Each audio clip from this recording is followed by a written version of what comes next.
Hey everyone, and welcome to my next video. This one is all about terminology of autistic person versus person with autism. Okay, so there's also some terms on here which I'm going to probably be dropping a lot, so I thought I'd explain them just in case you weren't aware of them. So the first one is the use of person first language, and this is where you put the person before a disability. So in this case for this video, it would be person with autism or person having autism. Then there is identity first language, which is putting, well, the identity first. So autistic person, it could also be used in other examples, for instance, dyslexic person or disabled person. So most autistic people prefer identity first language, and these are reasons as to why I personally prefer them. So there's sort of the terms having autism to me implies one or two things. Actually, it can even imply both of these things. So first one, to say having autism kind of implies that it can be taken away. It can be cured. It is 100% impossible for autism to be cured. It is a neurological difference, not a neurological deficit or issue. We don't want to be cured, and you can't. And to imply that it can be taken away is actually extremely harmful. Secondly, it implies that autism can be separated from the person. By having person first language, it's suggesting that, so the case of me, I'm Alice, and then I've got this autism Alice. And that is actually not true at all. If you were to take the autism part away from me, I wouldn't exist. I'd just be the shell of a human. Autism exists in every single thing that I do, from my morning routine, what foods I eat, how I communicate, how I socialise, literally every single aspect of my life. And therefore, it's more than just an added on part of me. It is me. You were to change that, I wouldn't be me. I wouldn't be how I do things now. And I think it's actually quite wrong to say that it can be separated out. It implies by other people that they think there's something wrong with being autistic. So, going on further from that, I see people saying that they have no problem saying that they're a neurological person, which is actually identity first language, yet they refuse to call people autistic. And it's like, why? Why are you okay with calling yourself neurotypical? Is that because there's nothing wrong with being neurotypical? And I think one of the things that people fail to understand is that we don't suffer with autism. The suffering is actually because of lack of understanding, lack of acceptance and accommodation, where we need things accommodating to help us thrive. That's where the suffering's on. It's on how other people are treating us and not the actual autism itself. In fact, if the tables were turned, if the majority of people in this world is autistic, we would be the neurotypical. Things would be done in our way to help us, and the current neurotypical people, they would be the minority. They would be the ones struggling. It's just the fact that we are a smaller percentage and we struggle in this neurotypical world, which is why it appears that we suffer with autism. And people need to understand it is a difference, not a suffering. Even if you say things like, well, my child is non-verbal, that's a suffering. No, okay. That's because we're used to, in this world, communicating via speech, actually talking.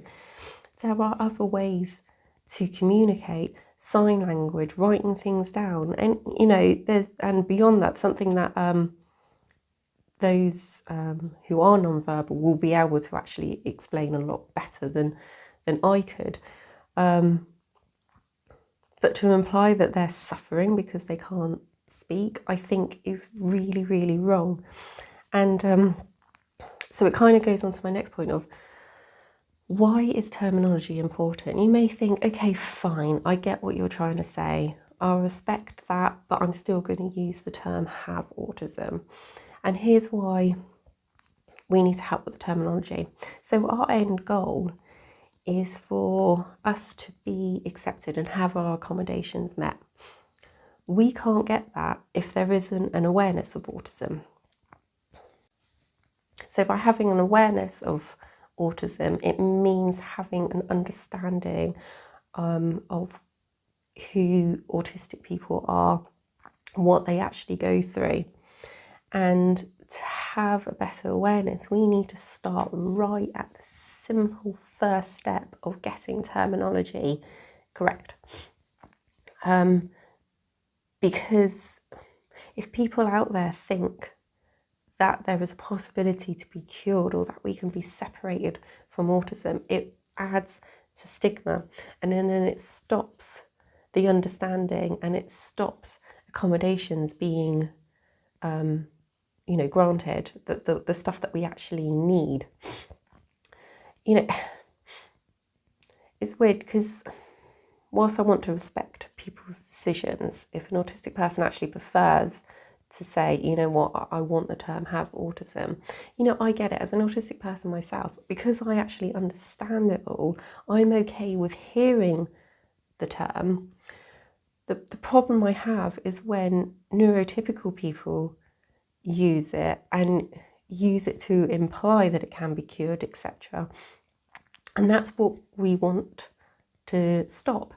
In an ideal world, we want health professionals to actually understand that it's okay to have identity first language, that disability isn't an ugly word, that it's okay to say you're autistic, because it's them that's giving out the diagnosis, whether it's to an adult or to the parent of a child. They're the ones that are now saying, oh, your son has autism, for instance.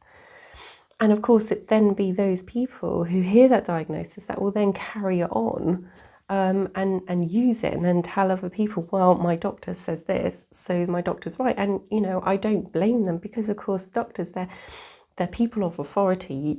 You want to trust them. Like, why would you trust someone like me speaking out on like a YouTube video? But I tell you what, autistic people know a heck of a lot more about being autistic than non-autistic health professionals. No matter how much they study on it, if they aren't autistic themselves, they cannot possibly know what it's like growing up in this world. And that's all we want to understand. And I know there ends up with like wars on the internet between two groups of people, and it gets pretty ugly sometimes, and quite often I do stay out of it. But it's actually frustrating on the autistic people's sort of behalf that they're not being listened to, and they're the actual experts in their field.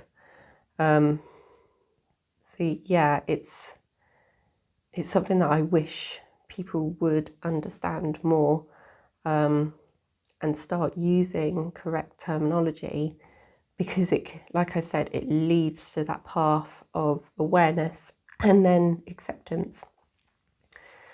So I hope that's made things a bit clearer. I think, to sum it up, how myself and many other people in the autistic community feel is that person first language implies that autism can be separated from the person, which it can't, that there's nothing wrong with being autistic. In fact, I am proud to be autistic. All I want is an understanding. I just want, I have certain accommodations that need to help me thrive, and I just want people to be able to do those for me. That health professionals need to understand that there's nothing wrong with identity first language, and that hopefully, the next generation and future generations after that, that things will get easier in this world.